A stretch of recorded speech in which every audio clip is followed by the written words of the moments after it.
There are a lot of moving pieces right now, but what's actually changing and what does it mean for you? The biggest thing is right now, commissions paid to the buyer's agent are disclosed in MLS. And the recent NAR settlement, National Association of Realtors settlement, has taken that away. The intent was to create more transparency and allow buyers and sellers to fully negotiate commissions within a transaction. And so our job right now is to understand exactly what are the parameters and how can we operate within them fairly, ethically, and honestly. So what does this mean for buyers? Well, it means a lot of different things. If you're a first-time home buyer, you've probably saved everything you've got to be able to pay that down payment, and you may not have the additional money to pay for your own representation. If you're a VA buyer, right now the VA loan prohibits you from paying for your own representation. So right now the lenders are scrambling trying to figure out how do we still fulfill this settlement and at the same time also take care of our veterans. The reality is though, whether you roll it into the sales price or you pay for it separately as a cash commission, it's the same money.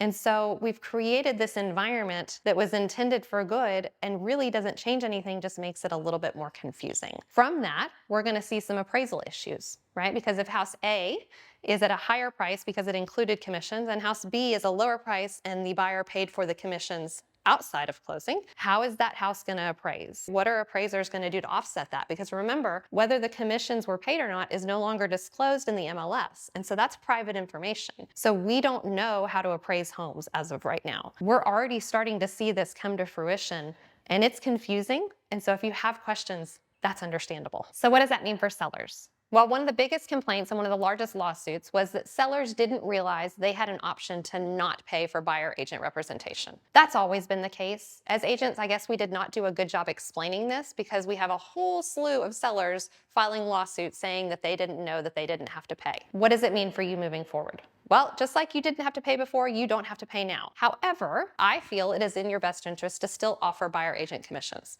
The reason is you have your VA buyers prohibited from paying their own commissions. You have your FHA buyers and your first-time home buyers who cannot pay because they just don't have the discretionary income. And you have your buyers who just flat out feel like that you should pay. And so if you eliminate all of those people from your buyer pool just shrunk by 50%, 60%, who knows what the actual number is. So my job as your listing agent is to market the home in the highest possible way to the most people possible. If I automatically have to narrow it down that far, what type of offers are we looking at and how much have you just restricted your income? Have you restricted your net and bottom line by more than if you had just agreed to pay the commissions in the first place? It's quite possible. Those are numbers that we need to sit down and we need to talk through and really evaluate pencil to paper.